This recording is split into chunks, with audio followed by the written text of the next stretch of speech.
Bang! Welcome to Cryptocurrency Blockchain News, your daily cryptocurrency blockchain aggregated news show on YouTube. Look, it's going to be drinking. Look, it's going to be smoking. Look, it's going to be swearing. Look, you've been warned. So here I come in 3. Look, 2. Look, 1. Bang! Welcome, everybody. Black, white, gay, straight, Christian, Muslim, Jew. My name is Shomari Clarke. Welcome to Cryptocurrency Blockchain News, the greatest show on earth. The greatest show in the multiverse. Greatest daggone show in the daggone multiverse. And we have a great one for you today. All right. So, today's Saturday, so we do things a little different around here. Actually, it ain't no big deal. So, today is, all right, so let's just read what the stories are. So, number 1, Chainlink onboards Oasis Foundation. We're going to read about that. And then another Chainlink acquires a Cornell University protocol that they're going to integrate into their blockchain. We're going to read about that. Then we're going to look at the Chinese crypto rankings. Every couple of months, China comes out with these rankings of crypto. We're just going to take a quick peek. We're not going to sit there and read a big deal about it, but we're just going to take a quick look, see what they think. And then, Bitcoin derivatives are gaining institutional traction. Yes. And then we're doing the usual shout-outs and daily summaries. So let's proceed. Bah! Yeah. Oh my gosh, wait till hold on. You see that yield coin? Hold on. Let's even look at it right now before I forget. Hold on. Let's look at the price. Oh, Yearn, not yield coin. Yearn Finance. It went up 60% today. Oh my gosh, look at it. $29,000, man. Fuck. And look at this thing, DFL Money. It went up 292% today. Fuck. All right. So let's do how we normally do, and then obviously we'll get to those when we get to the top 10, bottom 10 part. All right, so. All right. I got to liven up a little bit. All right, look. Price of Bitcoin, $11,621. When I left yesterday, we were at $11,508. So we have gone up. What is that? $113. Fuck. All right. Oh, let me get a sip. I gotta get some energy in me here. All right, top 10 of the day, brothers. Look.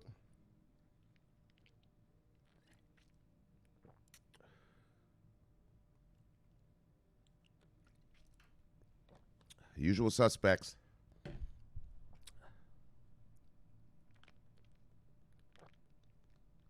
Top 10, Bitcoin, Ethereum, XRP, Tether, Chainlink, Bitcoin Cash, Litecoin, Bitcoin SV, Crypto.com coin, and Binance coin. Market moves today, single digits up, single digits down. Except for Yearn and that other one, daggone. Look. Man, my shirt, I don't know it's uncomfortable in this thing. All right, single digits up, single digits down. Single digits up, single digits down. Oh, look at you, Neo. Still kicking around. NEM, single digits up, single digits down. There's that Yearn. Fucking incredible. Single digits up, single digits down. Single digits up, single digits down. Ontology making moves.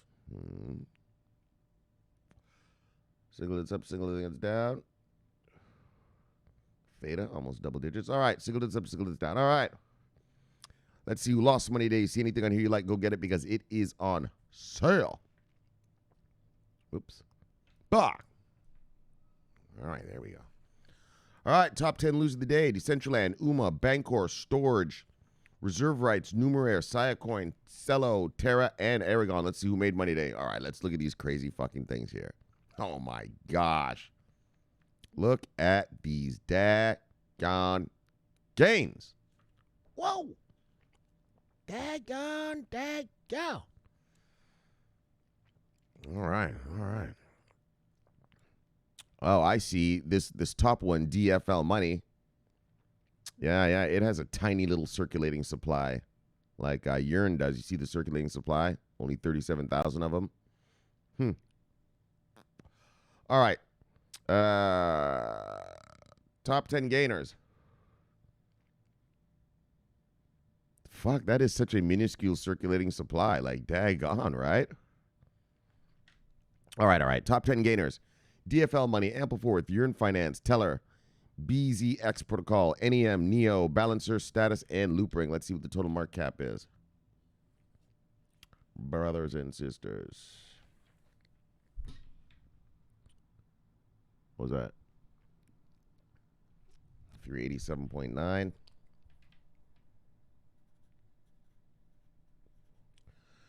All right, total market cap is $387.9 billion. When I left yesterday, we're at $360.2 billion. So we have gone up $27.7 billion. Quite the hefty bounce.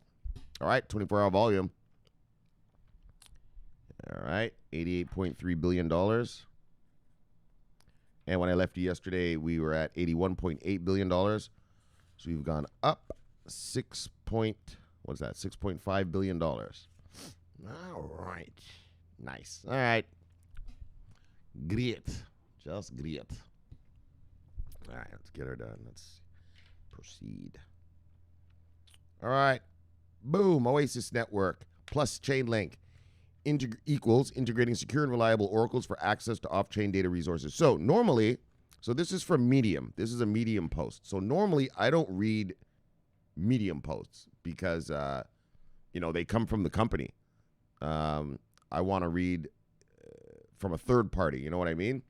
So, but the only reason I'm reading this one is because it's not Chainlink saying that they onboarded someone, but it's the actual company confirming, hello, we've onboarded with Chainlink. So that's the only reason I'm reading a Medium post this time is because it's the other company confirming the partnership, right?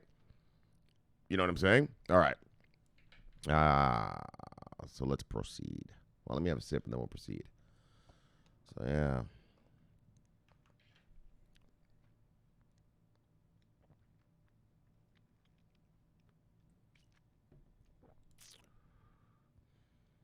All right, they're going to have DeFi applications on the Oasis network.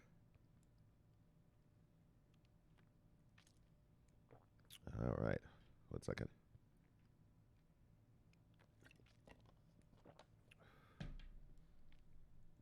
Decentralized finance continues to grow.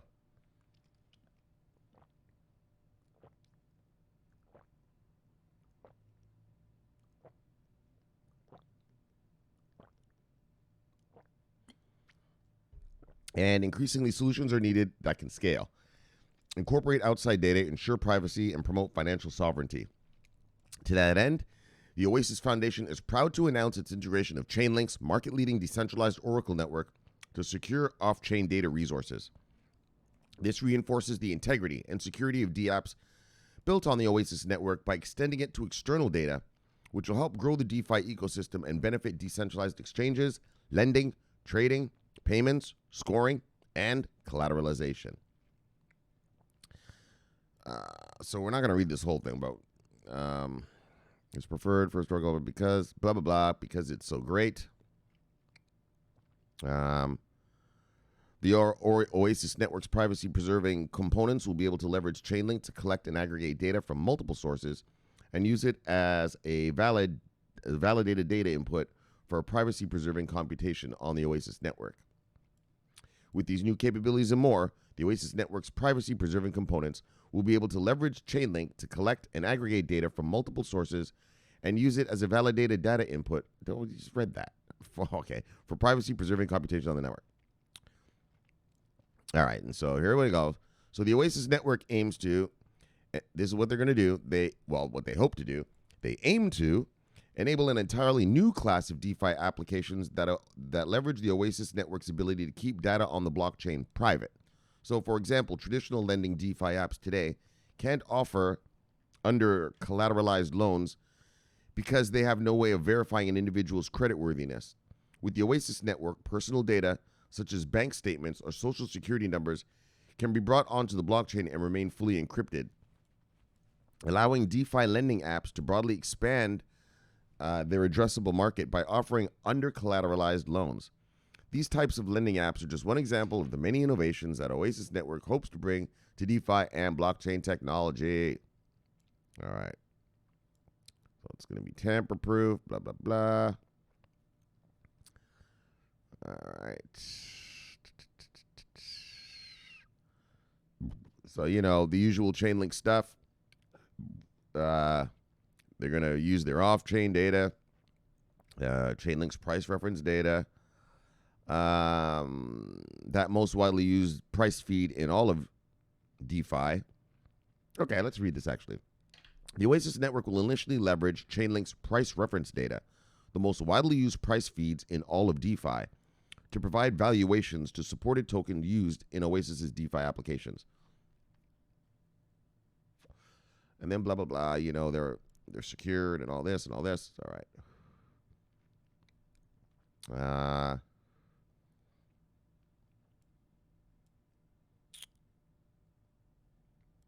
So while the Oasis network is the world's first privacy-enabled platform for open finance and a responsible data economy, by referencing Chainlink's data and price oracles, it will ensure the integrity of off-chain information while augmenting smart contracts applications built on the Oasis network. The ability to connect data and price oracles is also critical to enabling the vision of a responsible data economy, where users control and stake their data and earn a reward from companies that are interested in using this data. All of this while the computation models remain private and unknown.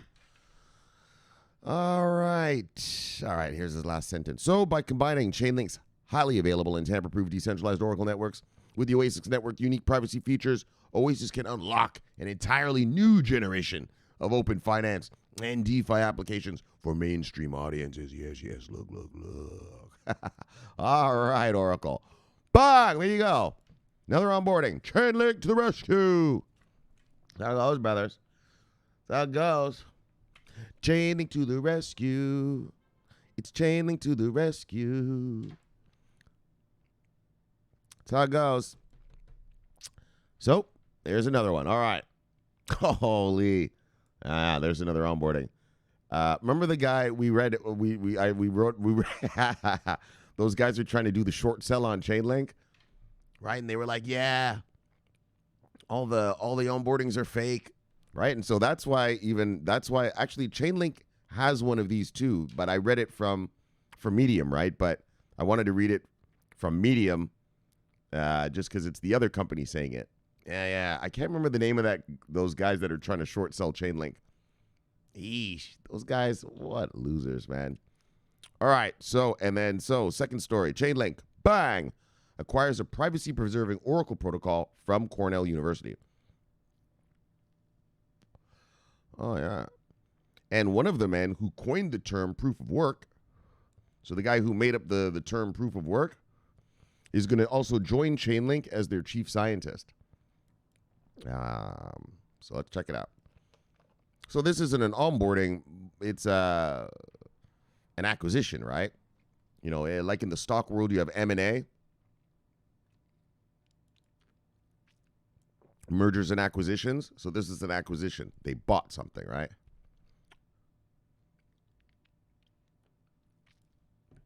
All right.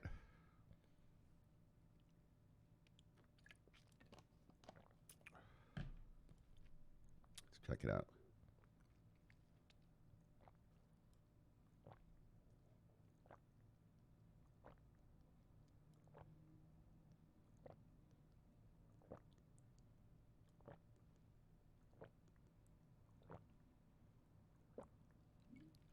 Chainlink has acquired a privacy-preserving Oracle protocol, DECO, from Cornell University.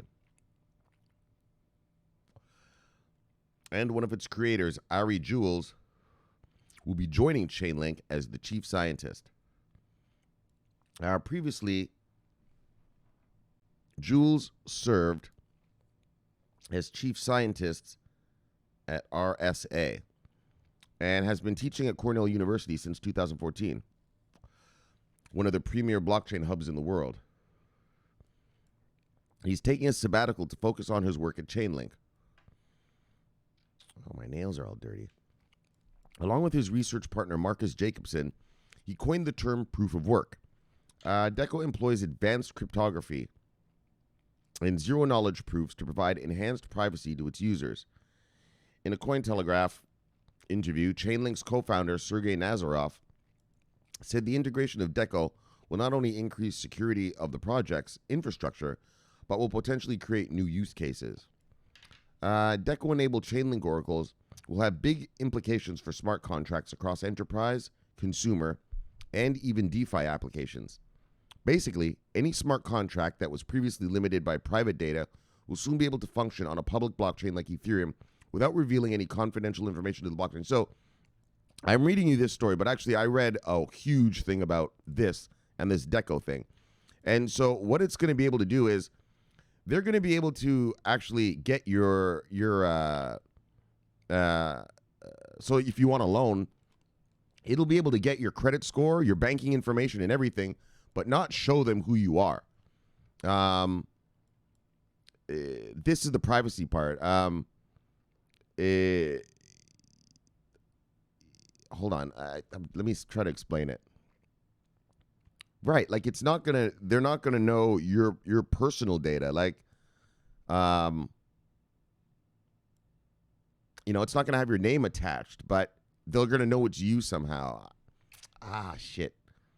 I don't remember how to say it. Anyway, we'll get into on that because that's kind of interesting, right? So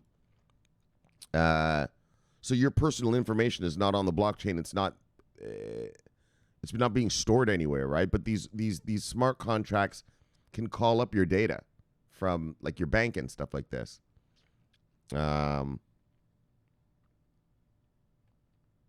So they can verify you, give you the loan, but then you don't. But they don't know it's you, right? Kind of thing. I don't know. Hold on. Let's just read on a little bit. I only read it once, so I got to get my head around it still. Nazarov believes that enhanced privacy will benefit both consumers and enterprises. The latter will be able to prove to each other the state of their data without revealing it, while consumers may be able to prove personal and financial data without providing access to it. He also said that this integration will potentially open up Chainlink's oracles to new data sources. So this is already leading to the addition of various data sources that were previously much more difficult to place on-chain, due to the fundamental nature of public blockchains being publicly viewable and the private nature of various sources of high-value data. All right, you can't put someone's name and social security number and mother's maiden name on there. Anyway, answering our question whether Jules will be working full-time at Chainlink, Nazarov said he's taken a sabbatical from his academic work and is currently focused on working on the Chainlink protocol. He will also be leading our entire research team, effectively stewarding the technical direction of the protocol as a whole. Ooh. Nazarov, he sounds like a smarty pants, that guy, right? This guy that they're talking about, Jewel. He made up the term proof of work. Daggone. Okay, so Nazarov said that it can also create endless possibilities in the DeFi space. Anything from credit scoring to proving loan collateral without the need to reveal sensitive information. Right. That's the thing I was reading about, right? They can do this. Anyway, man, it's gonna, for all of you people out there who are like, oh well, I don't want them knowing my data and my this and that. This will do that. So you're gonna still be able to get loans and stuff, but I don't know. Somehow it just doesn't, I don't know. It just keeps you private, man. So don't worry. I'll read something better about that because it's actually interesting. When I read it, I was like, oh, it's kind of interesting. I mean, I'm not a privacy freak. I don't really give a fuck if you want to know what I'm doing or not. I don't care if you see that I bought a pair of fucking, shoes on Amazon last night. But whatever, For those of you who are into this privacy stuff, bang, there you go. And this kind of ties into what we just read here in that this Oracle Foundation thing, their thing is all about, it sounded like all about privacy, right? Yeah, right. There it is. The growth of privacy-enabled DeFi. That's what Oasis Network is about. And so, Chainlink just getting this thing. I guess Oasis will probably use it, right? We'll use the, what's it called? Deco. All right. The new thing that they bought, it's called Deco. It's the Deco protocol from Cornell University.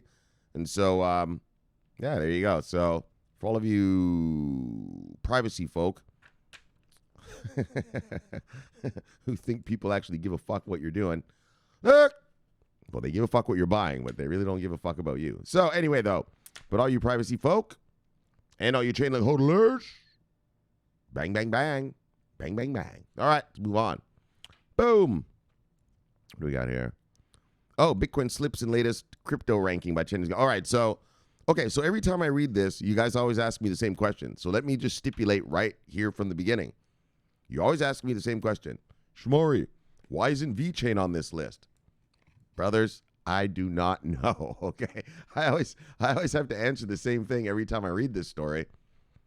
Well, the story about these lists. The list comes out every 2 months, right?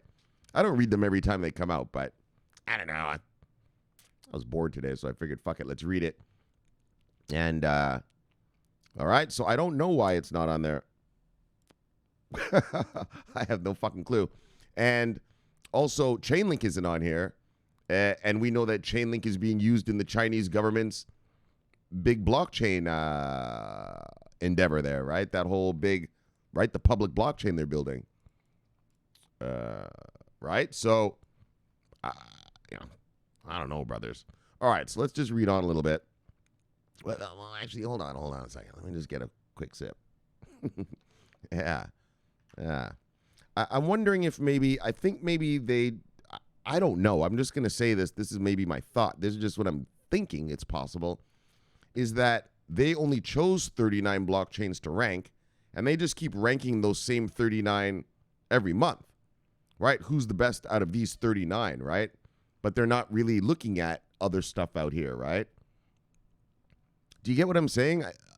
In other words, just who's the best out of those 39 or 35, whatever the number is. Maybe. Because obviously we know that VeChain, the Chinese government, literally certified VeChain last year, right? VeChain and that postal service blockchain, right? Were the first two in all of China. So, yeah, I'm just as baffled as you guys, brothers. All right? I'm just as baffled as you.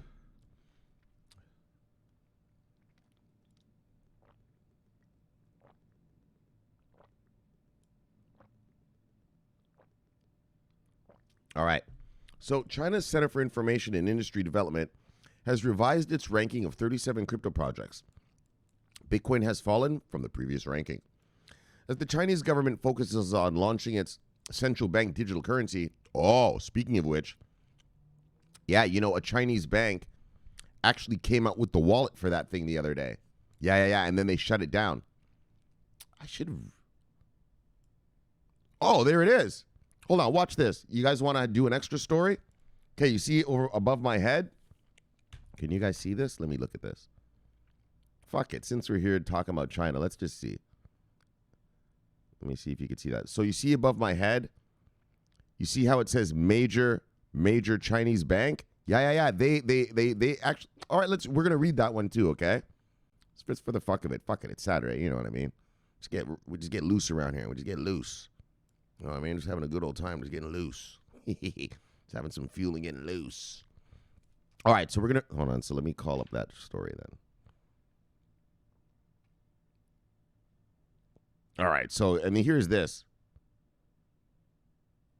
Actually, fuck it. All right, so let's just look at the ranking, and then we'll do this. Then we'll read about this. Yeah. This, I didn't read it yet, so I don't know the whole story, but apparently they launched the wallet, and then, whoop, took it away for some reason. But that shows you something. The banks over there already have the wallets built in China.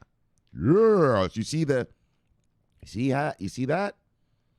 That's what you take away from a story like that. Oh, you guys already have your wallets built for this thing? Oh, yeah. Here comes Xi Jinping, brothers. Some bad man Bajamba. Those boys have been working on this thing for a long time. Holy, China is... I have another story. Fuck. It's about a Brazil. Brazil is building a global, worldwide CBDC, central bank digital currency. What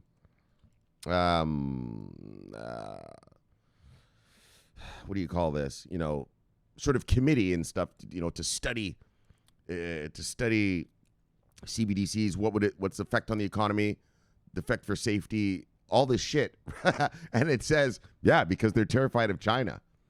Yeah. China, Xi Jinping was a slick motherfucker, right? He talked about blockchain back in 2014.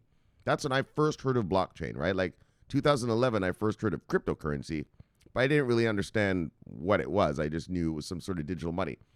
And in 2014, when Xi Jinping talked about it, that's when I first learned about, like, oh, okay, this is how this thing works.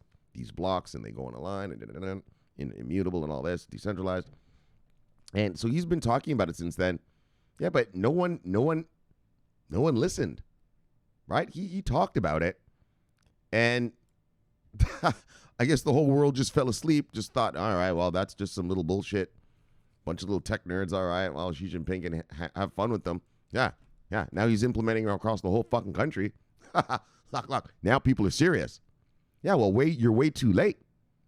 He's been studying this for over 6 years, right? Well, the government, right? Not him. I mean, I don't know. Maybe he has. I don't know. Maybe he's over there coding some smart contracts. I don't know. But Xi Jinping in there coding some shit. But he's personally coding the CBDC. But the Chinese government's been studying it for 6 years. Yeah, our governments haven't even begun. Not America. I mean, I don't know. Maybe I'm wrong. I'm sure the NSA and the CIA and stuff, like our security people have, our military and stuff. But in terms of just, for civilian use, I don't think anybody's doing anything. I mean, I could be completely wrong, but somehow I doubt I am. Yeah. So Brazil is coming out with this whole thing.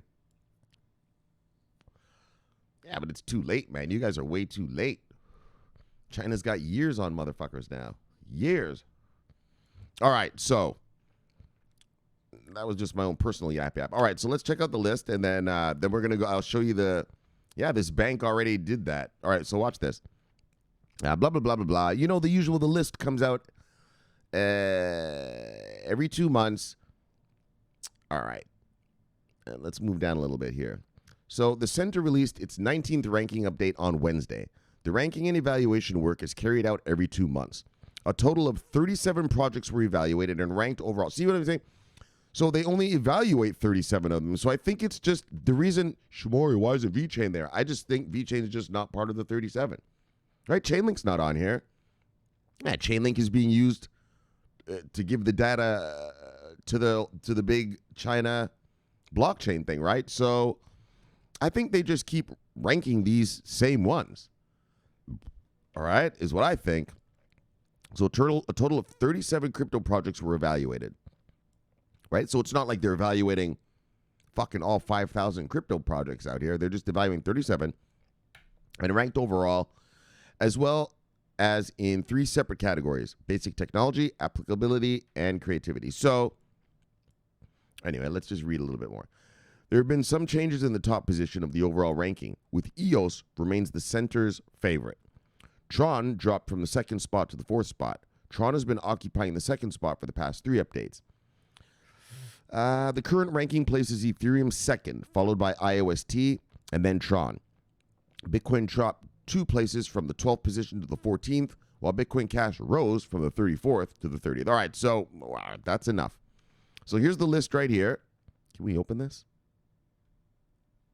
It's not letting me open this. I don't know. Can you guys see that? No, let me even see. Yeah, you can see that. All right, so good. So here's the list. So you can see, Chainlink isn't on here, and Chainlink is part of the whole Chinese blockchain thing, right? Chinese government blockchain thing, right? VeChain's not on here. I know you guys keep asking me, like I keep telling you. So I think they just keep, like, here's Stratus is on here. So I think that these guys just keep evaluating, I don't know, maybe just these 37 over all the time and just keep telling us which one they think is better. All right? So don't bother asking me, because I really don't know, brothers. I don't know. I don't know why. All right, so that's the list. All right, we know how the list works. So let's just leave it at that. There's the list. Okay, and then let's go to this Chinese thing here, though. Or this other thing, the bank. Bang! Oh, yeah, fuck yeah. Hold on. The fuel's kicking in a little bit. I'm starting to... Shit, I'm almost done the show. Feeling good now.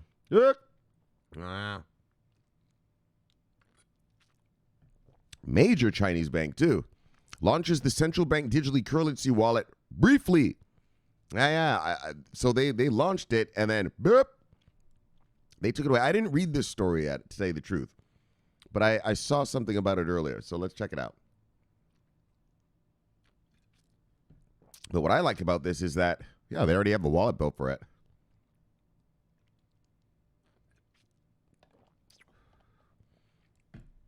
Right? These banksters are already ready to go. I think this bank might have released the wallet, and the government was like, look, not yet, fuckstick, not yet. You know what I mean? Settle down.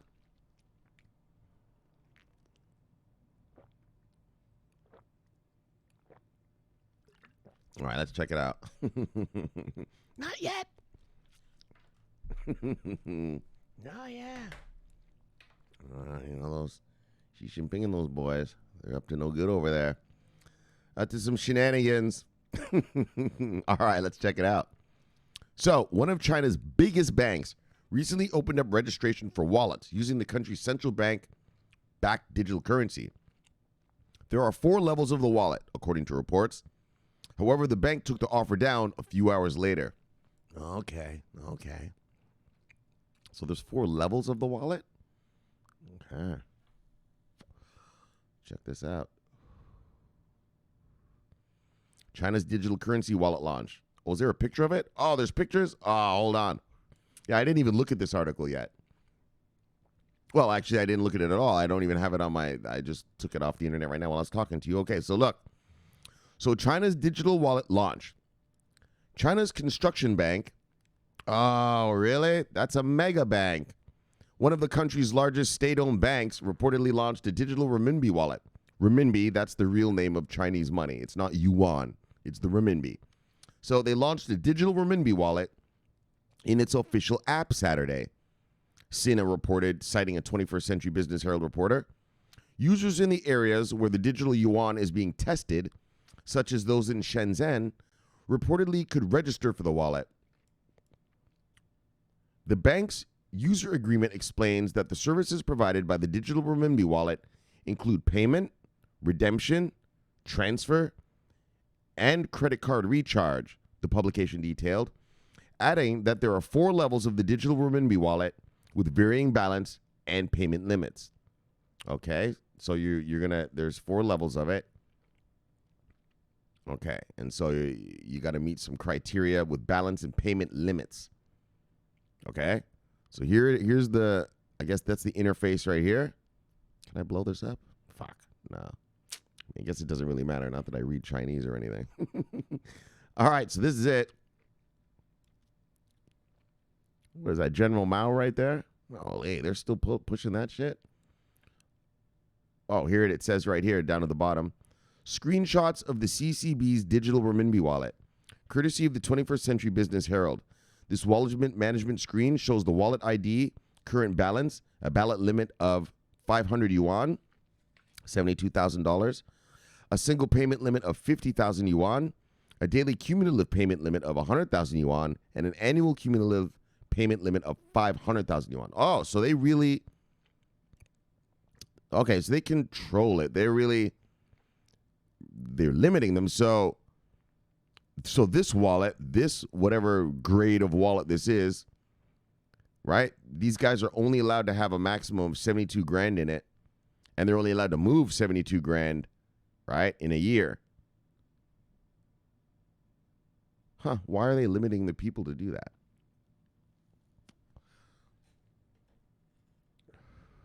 All right.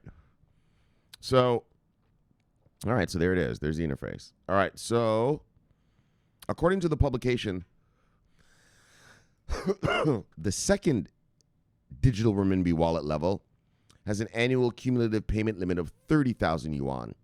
The third, 50,000 yuan, and the fourth, 10,000. All right, so these are, you're going to have to prove something or do something to be able to get these different levels. I guess. I don't know. Let's read. The bank issues each wallet with a unique identification number linked to the customer's information, including their name, password, mobile phone number, email address, customer number, and bank card number, the news outlet noted. The CCB's digital renminbi wallet launch did not last long, however. Several people told Caixin publication a few hours later that the wallet was quietly closed again, with a message roughly translated as, "The service is not officially launched externally, so stay tuned." Nonetheless, so they launched it.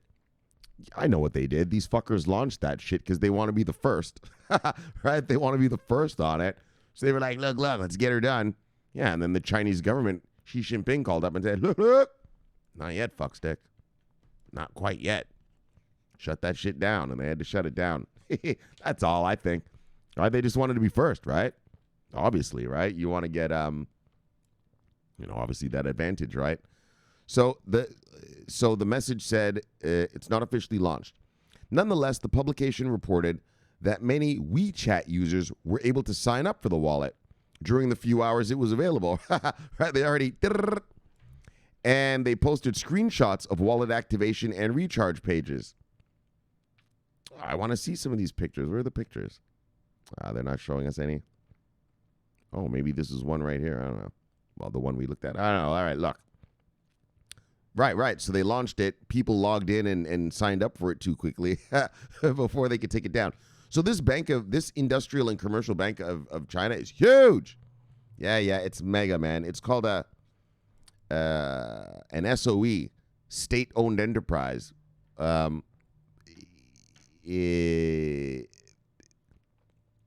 It's a private company, but it's not, right? It's really run by the government. All right. Everybody knows that.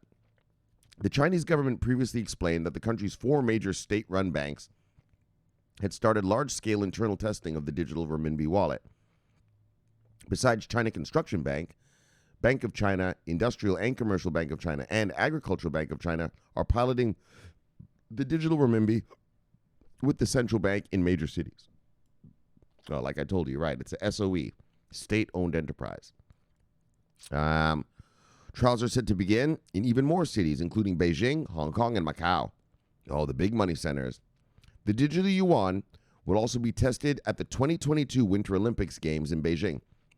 And here's a little secret. Well, not a little secret, but just a bunch of yap I've heard a few people say, is that they're going to use the 2022 Winter Olympics to launch it, like to really like blast it out there. Like all the people that come will be able to use it, right?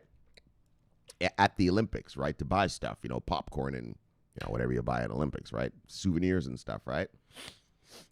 Yeah. In Beijing. So CCTV reported on Thursday that in Suzhou, some government officials have received part of their salaries in digital currency. So bang. So you see they're rocking and rolling over there. And do you see? Look. You see? Their banks already have the apps. They already have the apps ready to rock and roll, man. And like I told you, I think this bank, it's a state-owned bank. Like I said, SOE, state-owned enterprise. That's what they're called in China, SOE, state-owned enterprises. And I think this bank, but they still compete. They're state-owned, but they're still banksters. Like, they still compete with each other, right? Like, yeah, you know what I mean? So they're controlled by the Chinese government, but they're free to compete, to kick ass, like, you get it? So, but what I love is... They already have the wallet. And they were like, look, tried to release it. And then Xi Jinping was like, look, not yet. Right? I don't know what they're waiting for, but not yet. So, yeah, interesting. But that's the level. It shows you the degree that China, it shows you the level. Hold on, let me use the right wording here.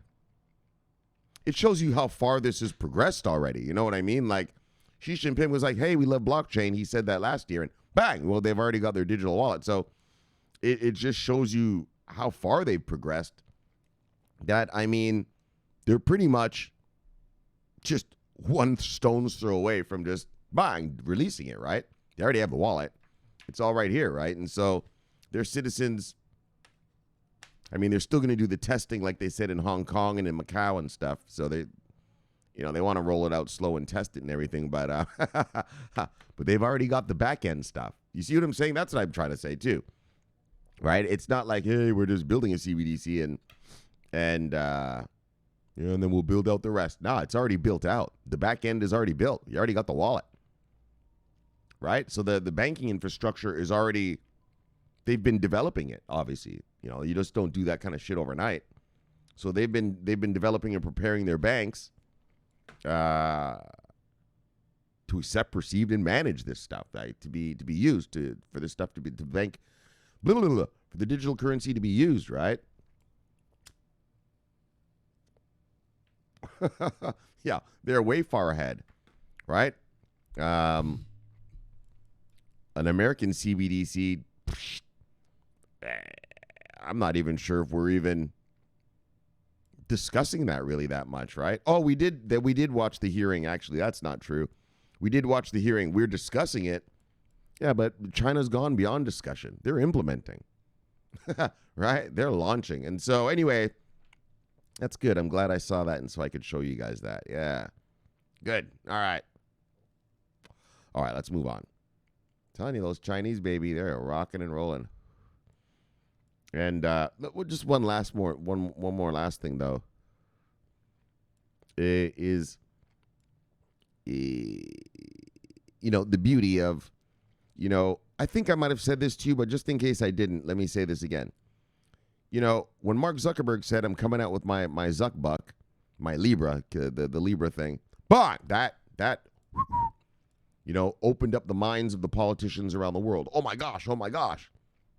This kid's coming out with his own money, right? He's got, half of our country is on his platform, like daggone. Right?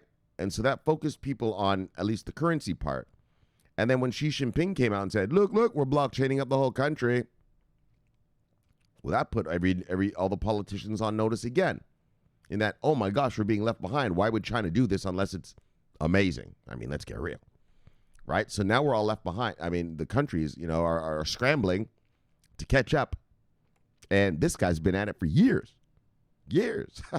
So anyway, I just find it, right, just really interesting. Like, they've really been at this thing for a long time. And so anyway, we're way behind, all of us. Europe, America, all of us, everybody else. If you're not Chinese, you're way behind. And so I want to start hearing talk about, not just talk about, are we going to do it, but, we're developing this. You know what I mean? Let's get going. All right. So that's enough of my yap. All right, let's move on.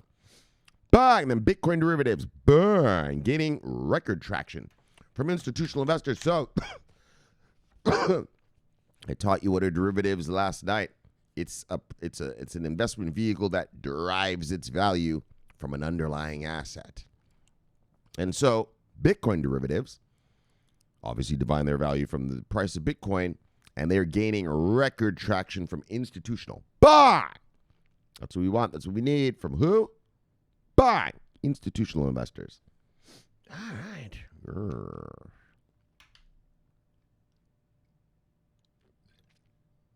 Let me get a sip and we'll be right on it.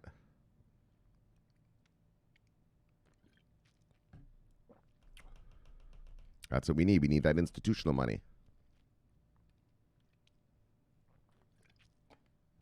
Now, in full disclosure, derivatives aren't going to move the price.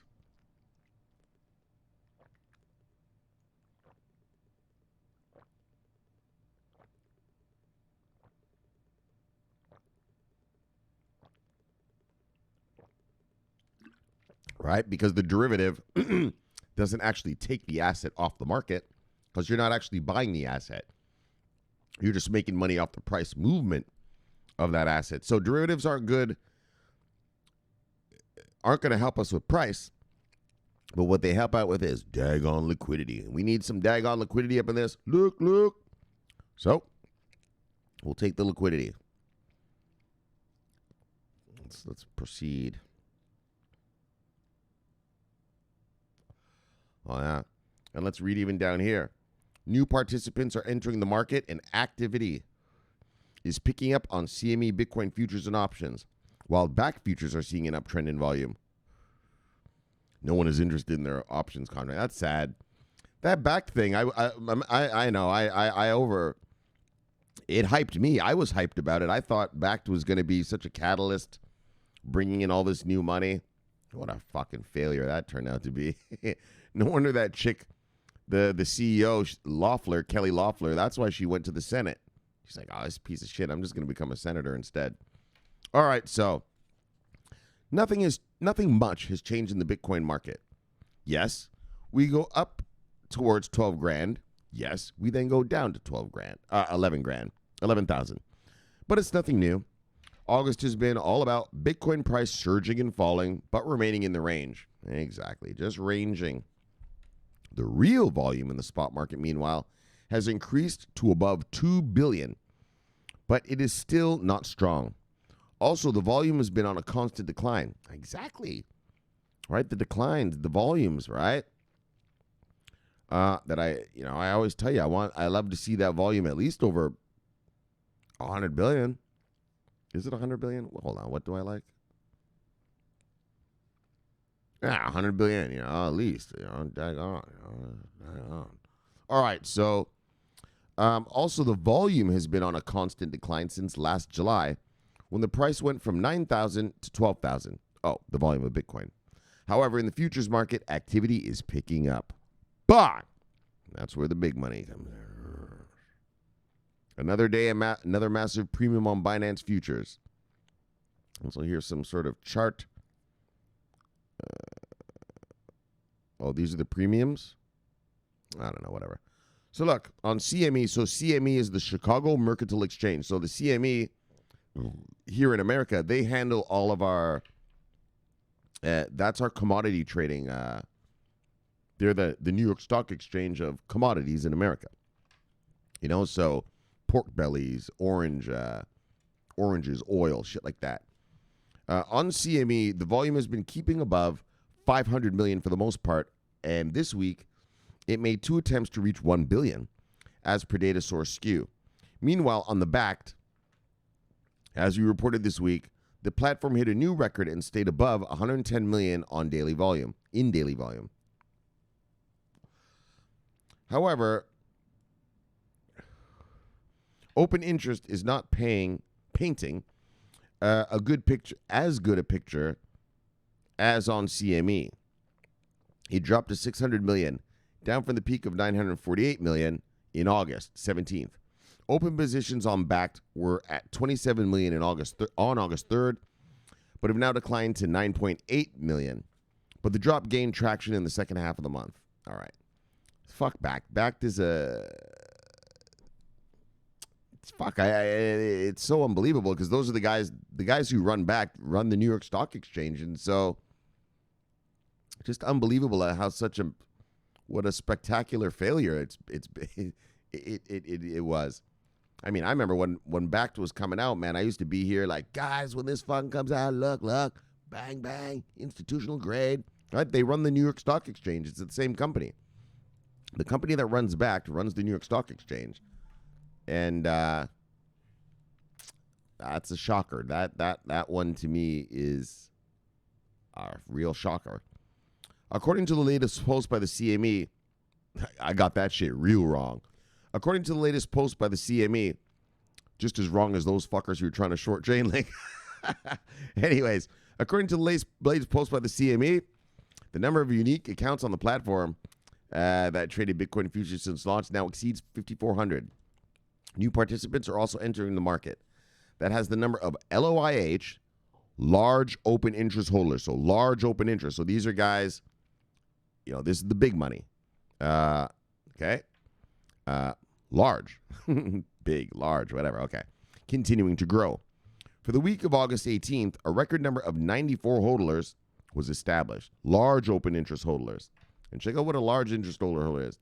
The number of large open interest holders has been rising sharply since Q4 2019. And given that an LOIH is a holder for at least 25 contracts, okay? So a holder, LOIH, he or she has at least 25 contracts. In CME, one contract equals 5 Bitcoin. So the minimum to be a LOIH, they have 125 Bitcoins. Okay, so right now there are 94 hodlers. Let's do it. There are 94 people with at least 125 Bitcoins worth of contracts, futures contracts with the Chicago Mercantile Exchange, the CME, okay? Institutional interest has been growing, noted Dennis Vinokurov of London-based prime broker Bequant. Additionally, average daily open interest has been steadily increasing since March and has been actually exceeding average daily volume for the last 4 months. Nice. On August 17th, OI, open interest, OI means open interest. So open interest, a futures contract, a futures contract is something where you buy it now, but you get your asset in the future. That's why it's called futures contract, right? You get the asset in the future. So how a futures contract, what they were built for was for agriculture, right? So futures contracts were built for farmers. And what it is say I'm a company, an orange juice company, right? My company, Shomari Juice. It's called Shomari Juice. Oh, yeah, dang on juicy, right? And I make the best orange juice in the world. Well, I got to get my oranges, right? So maybe I come to a farmer here in Florida, best oranges in the world, and I say to him, look, I need some oranges, brother. He says, all right. How many acres you got there, bro? He tells me I got 1,000 acres. So I tell him, look, I'll give you $100 per acre. Now, look. Obviously, I'm making these numbers up. I don't know how much a fucking acre's worth of oranges would really be. But I'm just making this up so I can do the math nice and easy. So the guy's got 1,000 acres of oranges. Oh, yes, the juiciest, the freshest, the sweetest, all of it. I tell him, look, I'll give you $100 an acre. 100 grand, right? He says, sure. So I pay him now, right? So say oranges take, 3 months to grow and then become ripe to get ready to be plucked, right? To be picked, harvested. So I pay him now, say in January. So say I do this in January. And so in March, I've already paid him. And so in March, I receive those oranges. My company gets those oranges so in other words, I paid him now. I own that crop, right? I pay you in January. That crop is mine. You get it? Shomari Juice Company. That's my crop now. And so when March rolls around and he picks that fruit, look, where's my fruit? Right? He's got to give it to me, right? That's what a futures contract is, in that I pay you now, and that helps pay the farmer, because the farmer has to pay the workers, to tend the trees, pick the fruit, all the farming stuff a farmer does, electricity, water, all that shit. They gotta pay it, and so that's why you pay the farmer up front, and that gives him the money to, grow the crop you want, right? And then give it to you, and so that's why a futures contract is called futures. Because you as the investor, you get your product, your asset in the future. In the future. Whereas in the spot market, that's where you buy your Chainlinks, your IOTAs, your Stellars, whatever you buy. That's called the spot market. It's called the spot market because we get our assets on the spot right now. Right? If I buy a Chainlink coin token right now, yeah, I get it right now. I get it on the spot. So that's the difference between a spot market, where you get your products on the spot, your asset, whatever asset, fuck, anything. It could be stocks, whatever. You get it on the spot, and then the futures market, you get it in the future. All right, and so that's what these are. These are Bitcoin futures contracts. So these people get they get their payout on Bitcoin later, right? And so these guys are obviously betting that down the road these Bitcoins are going to be higher value, so they're going to get paid out. Well, sorry. The CME futures, they get paid out in cash, right? The backed futures, you get paid out in the Bitcoin. And you could see the difference. The institutional investors, they're all flocking to the CME, right? Because they want the money, but they don't want to own Bitcoin, right? Like I taught you about derivatives last night, or like me, right? I'm a Forex trader. Yeah, I want to trade it. I don't want to own euros. I don't want to own any yen. I just want to make the money off of it. And that's why the CME futures are exploding, because the big dogs, they want to come in. Yeah, they want to make the money, but they don't want to custody and all this kind of crap. Some of them. I mean, I'm not saying that no one will. Many will, but I'm just saying the people who use the CME futures, yeah, they want to make the money off the Bitcoin, but they don't want to custody and all this. And that's why the CME futures are doing so well.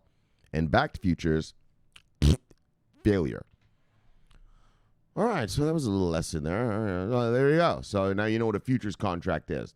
And there's two futures contracts. There's physically settled, and then that's what I'll show you. So CME futures are cash settled futures. So when I buy the futures for that Bitcoin, at the end of the contract, if the Bitcoin has gone up, well, I get paid out in cash, right? Whereas the backed futures, you buy the futures contract and they pay you out in Bitcoin. Well, you can obviously see what institutions want, right? They don't want the fucking Bitcoin. That's why the backed futures thing, failure. Wow, just really shit. Not a failure, but it's just really garbage. And why the CME futures, as we're reading right now, is going up. Because people want to make the money, but they don't want to own it. All right, so. All right, I know you old school people. You guys know about futures, but new people, they gotta learn, or else they're not even gonna know what the hell why we're talking about this. All right, so on August 17th, open interest. So open interest means if I have a futures contract that's, so what day is it today? August 30th. So it's August 30th, 2020. If I have a futures contract that's supposed to pay me out, I don't know, in December, that's called open interest because it's open. The contract's still open till December when we close it and I get my shit, my money, right? So on August 17th, open interest reached a record of 77,000 Bitcoin and averaged 13,000 contracts for the month, which is a 40% increase from July. So, 40% increase. Here comes the money, the institutional money. Oh, they're sniffing around. They're coming to get themselves some of these daggone Bitcoin futures. Yeah. Oh, yeah. Sniffing around, coming to get some futures. Look. So we need brothers, sisters. Meanwhile, in the options market, interest in CME's Bitcoin options, which were launched in January, the interest sparked after the halving in May. What? Hold on. Let me get a fucking sip. Options contracts, right?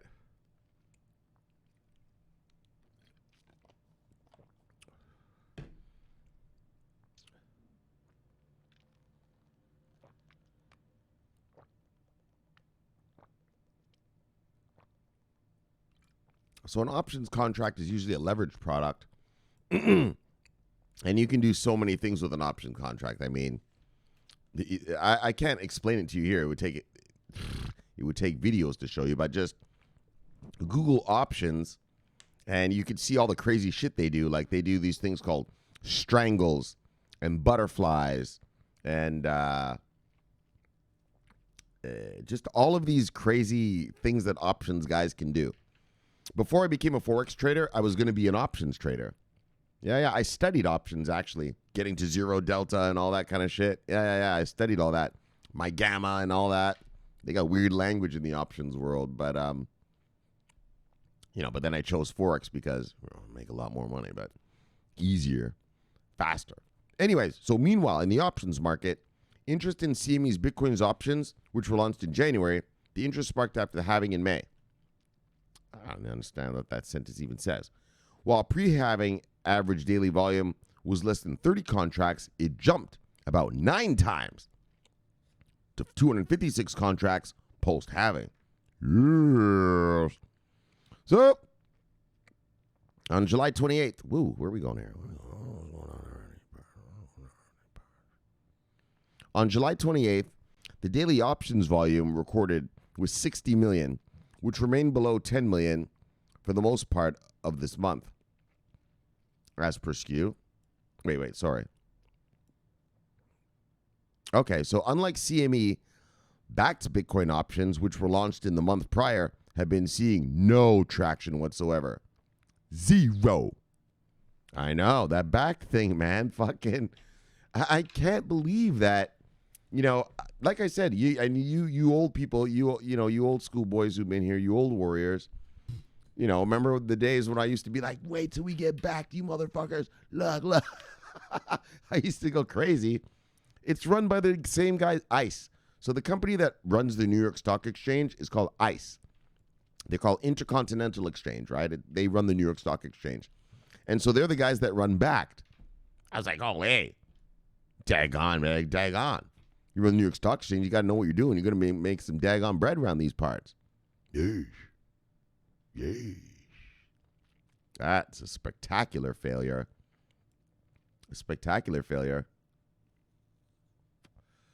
They literally has 0 options. I already knew that. Yeah, man. 0 people using their options trading platform. Oh my gosh. Man. Anyways, open interest, meanwhile, is spread out over a wide strike range between 1,000 and 100,000 per Bitcoin. Currently, the open interest on CME Bitcoin options is around 200 million. All right, so bang, though. So that's good news. The institutional investors obviously aren't coming for the backed derivatives, but CME is seeing a big tick up in their institutional investors. Like I said, those are the CME futures. Those are the cash settled futures.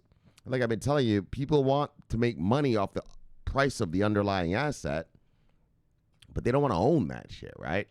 You know, it's like trading gold. You know, I could trade gold on my Forex account. I have gold on it.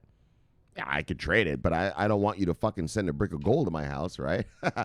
I just want to make the money off the price movement of the gold, right? And so that's what a derivative is, and that's what's happening here. And they are seeing nice inflows, record traction is what the wording says here. Record traction from institutional investors, and that's what we need. We need institutional money to head into this space. And again, like I said, a Bitcoin derivative, well, a cash settled derivative, the CME ones, aren't going to raise the price of your Bitcoin, but it does provide liquidity to the market, and that's great. All right, let's move on. But we got to go around these parts. Alejandro Sainz followed me. What's this guy talking about? Ass Wrangler. Oh, yeah. Good stuff, brother. Wrangle that ass. Let's see with a bang. Look. Hawking Samurai. Yes, love brother, see brother. Bang. Oh, he liked a couple tweets. Oh, he watched the Madoff video. Oh, so you guys watched it, right? Right? I hope all of you watched it, and I hope you guys, and in fact, watch it again, because I'm sure you focused on the crime part. But what's beautiful about that video is about that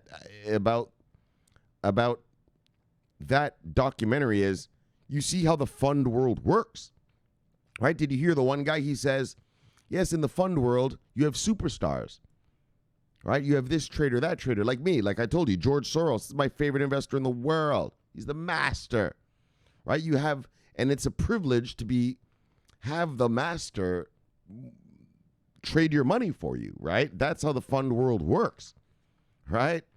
And so you notice that they said to be in a Madoff fund, you just didn't talk about it. You just didn't do it, right? But it was a privilege. You just didn't do it, right? Bernie Madoff, he would trick them into saying, by telling them, like, well, I don't know if I'll take you on. It's like me, right? People always ask me to trade their money for them, right? I've told you guys, I always say no. But it would be like if I said, well,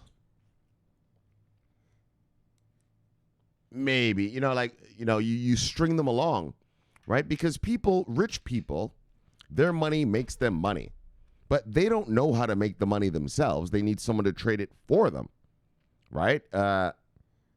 And so that's why people like me, like here in South Beach, people are always asking me, can you trade my money for me, right? I'll pay you this, I'll pay you that, we'll do this, we'll do that. Because they're rich, but they don't actually make the money. It's the traders and the hedge funds that they put their money in that makes them money. Do you get it? So, like if you're mega rich, yeah, you give your money to George Soros, he makes you money. Do you get it? You're not doing anything, you're just sitting there. And so it's a privilege to be in certain people's hedge funds and stuff, right? And so, but you see how that fund world works, right? They're superstars. Oh yeah, this fund manager, he returned 10% for his investors last year. Oh, this fund manager, he returned 50 cents. And that's how these rich people do it. They go fund shopping, right? They look for the best guy. Hey man, can you take my money? Like that's how they do it.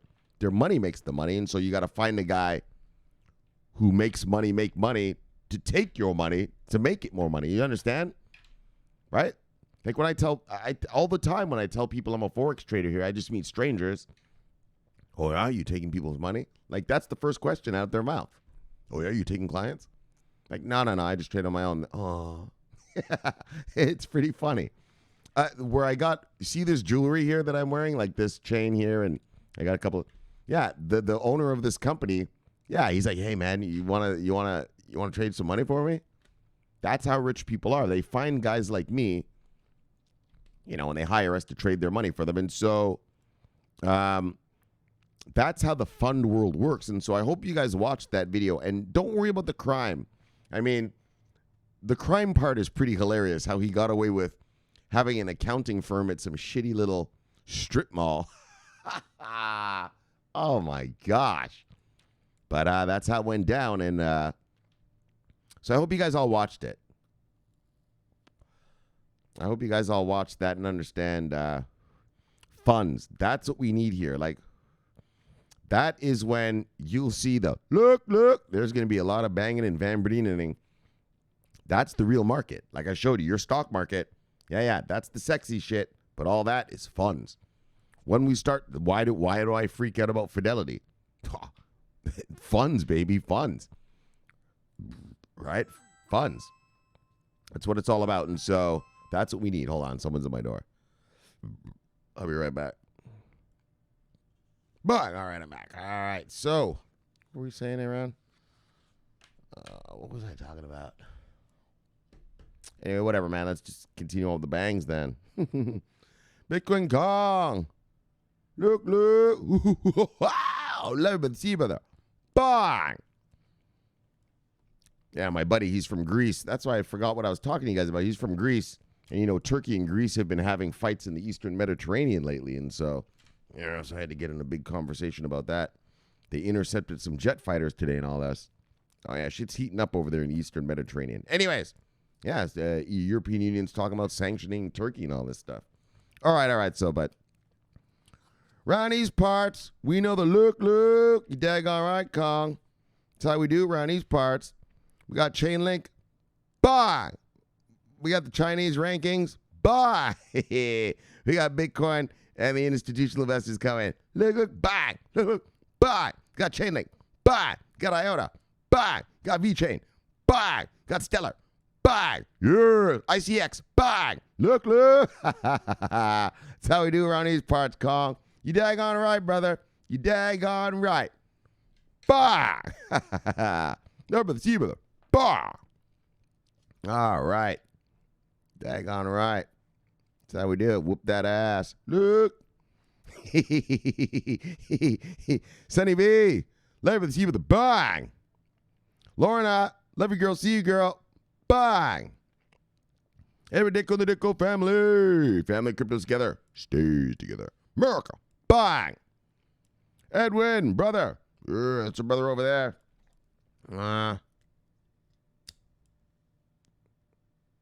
We haven't been able to deploy him. He works in downtown Manhattan, but since COVID, so we've had him stationed in Manhattan, but since COVID, yeesh, his company has him working from home, so we haven't been able to send him right into the belly of the beast. But he's still working covertly and getting that data. Edwin, let me see brother. Bang! Oh yeah, right in the belly of the beast. Crypto Master, promo coach, bang! Hey, dropper, son of a bitch, bang, bang, bang! Got you wrong cash. Let me but the sea brother, bang!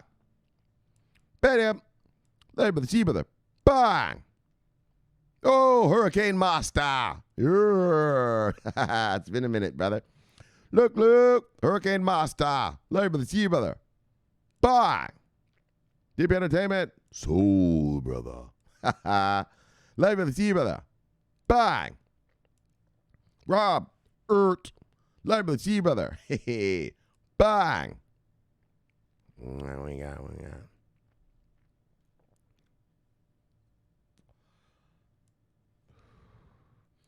Look, Sloppy. Labor the sea, brother. Bang. Black Mama, love by the sea brother. Bang. Radster, love by the sea brother. Yours, a brother from Prague. Bang. Looking for a little what's Sloppy saying? Looking for a little bang bang? What does he mean here? My thing? So. Well, I was looking for some bang, Sloppy. You know that. Bye. All right. What's Airdropper talking about? Oh, this is the shit that I just read. Oh, that's from you. Actually, thank you, Airdropper. Bang. Yeah, that's where I got the article, was when you put it. Yeah, that's what it was. All right, that's everybody. Biniam, what's Biniam saying, though? Oh, Biniam's talking about the other Chainlink story, right? Chainlink bought that Oracle solution from Cornell University, and they'll be deploying that forthwith.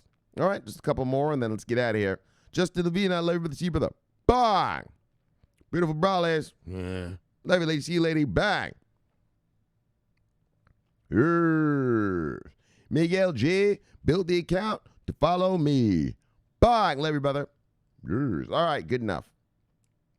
What's this? Oh, Robert. Bang! All right, we get another one.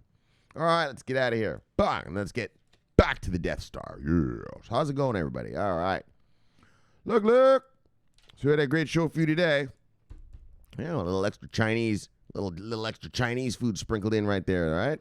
Yeah. All right, so Chainlink onboards Oasis Foundation. So Oasis Foundation, they're doing all this DeFi stuff, but fuck. This fucking shirt. It's tight. It's tight in the body. And I'm a skinny guy, so I mean, for fuck's sakes. Like, what the hell? All right. All right, where were we? So the Oasis Foundation, and so they're a privacy-focused DeFi platform, it sounds like, right? Because they kept emphasizing the privacy.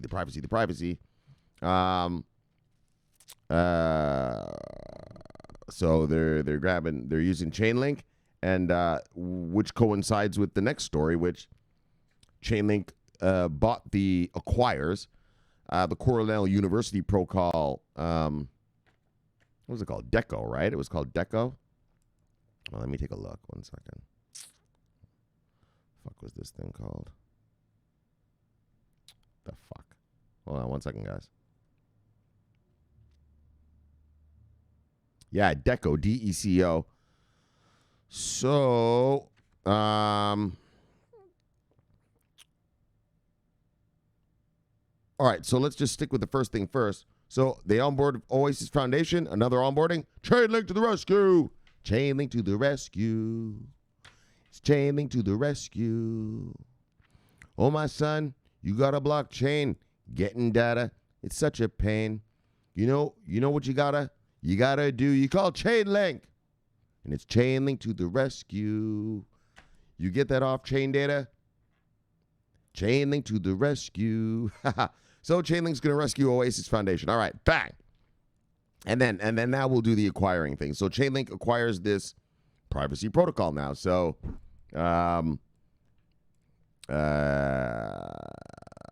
that's a big deal. To keep people's data safe and stuff. I'm going to try to look for that other article that I said that I read about it, because it went into great detail. I didn't want to go into the techie nerd part about it all, but now that I'm... Well, I'll see if I can find it, and if I can, I'll say something about it. But, yeah, this thing, it gets your data, but it verifies you and all this, but somehow it keeps you private, you know? I'm not a Moss now, so I don't know. But anyway, so Chainlink, bang, good for them. And then Chinese crypto rankings. Like I said, please don't ask me why not VeChain. I don't know, brother, man. Daggone, brother. I'm asking the same question. But I think what they do is I think they're just picking those 37 and they just keep ranking them amongst themselves. You know what I mean? I don't think they go out here and looking for other crypto to rank. I think they just have their 37 and they're ranking them and whatever. All right, so that was that chart. The crypto rankings, whatever, man. Fuck all that. I don't give a fuck what the Chinese rank something as. What I give a fuck about is who's onboarded what. And so that was that part. And then what was interesting was we jumped over to the that Chinese banking thing, right? And that Chinese bank released the wallet. Someone told them to look, take that shit down. They released it. Someone called, someone with a higher pay grade said, look, not yet, for whatever reason. And that's how that went down. So, but I don't really care about, I think that's quite funny, but what I care about that story is, well, that shows you how far along they are. Their banking system already has the wallets made for it, right? It's not like, we're coming out with the CBDC, and then, okay, now let's develop. No. This shit is locked, cocked, and ready to rock. Even their banksters already have the software, right? That's what I take from that story. It's funny that it's funny that bank got told to settle down.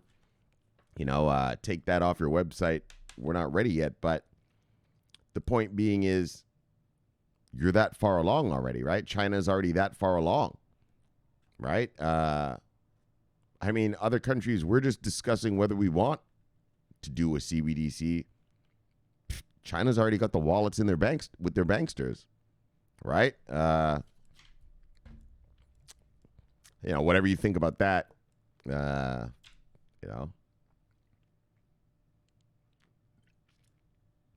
All right, one second.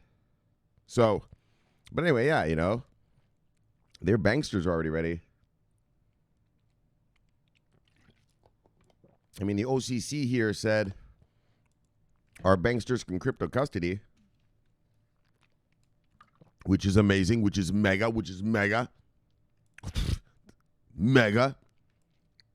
But while our banks are just being told they can crypto custody, Chinese banks are already launching wallets.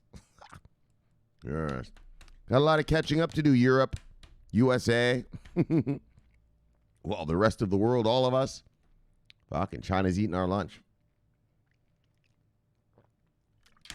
All right, so there you go. Bang. And then finally, Bitcoin derivatives are gaining institutional traction. So that was great news. CME futures are growing. Those are the cash settled futures contracts. Like I said, I'm shocked about the backed fiasco. Not totally shocked, because I knew that people don't really like physically settled shit. So I'm not totally shocked, but I am shocked at just how bad it was. Like, how bad it is. Like, yeesh. Like, they fucked. That sucks.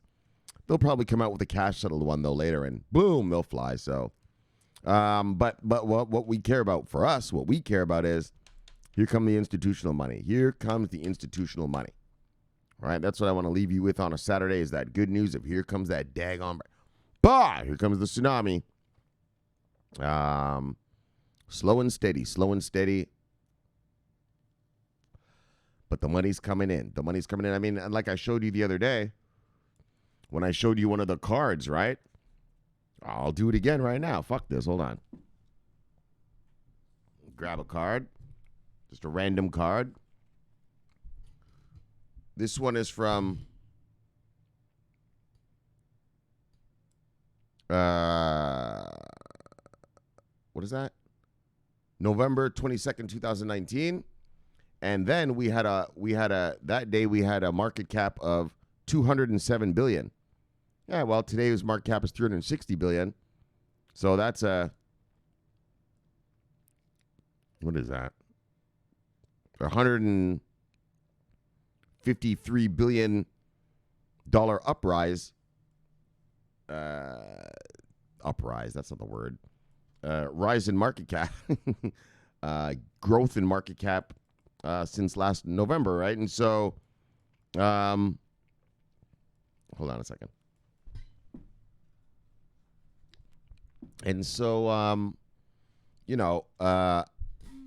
here come the institutions. Here comes the new money. I mean, that's what I was always talking to you about since 2018, right? We were in the bloodbath, right? And so we know market cap was going to go down as people left. But now smart money's coming in and stronger money. I mean, just not just cult members, but investors now. Guys like me, like, yes, we're taking a look at this space and sure, we can make some money out of this fucking shit. You know what I mean? This guy's making money, that guy's making money. All right, I can invest in this space. And so we're getting a different caliber of investor now, not just people FOMOing like at the end of 2017, but real investors that are actually analyzing this space and, investing wisely, right? And so that's amazing. And let's just keep going. Let's just keep doing it, which will happen. It is going to keep growing and growing. So I leave you with that note. I'm going to leave you with that. Here comes your money. Institutional money. So hold on tight. So on that note, let's chill it and kill it. Let's get you back to your wives and lives. Subscribe below. Press the bell. You'll get an automatic notification when I do the show. The greatest show on earth. The greatest show in the multiverse. Look, my name's Shomari Clarke. Love talking money. Bang! Love talking crypto. It's the favorite time of my day. So thanks for having me in your home. And I'll see you guys on Tuesday with another fun-filled, fact-filled episode of Cryptocurrency Blockchain News. So until then, subscribe here. Bang! Watch that video there. Bang! And I'll see you guys on Tuesday. So my name's Shomari Clarke. Love you guys. Have a great weekend. Stay corona-free. Look. Bang! Yes. Love you guys. Over and out.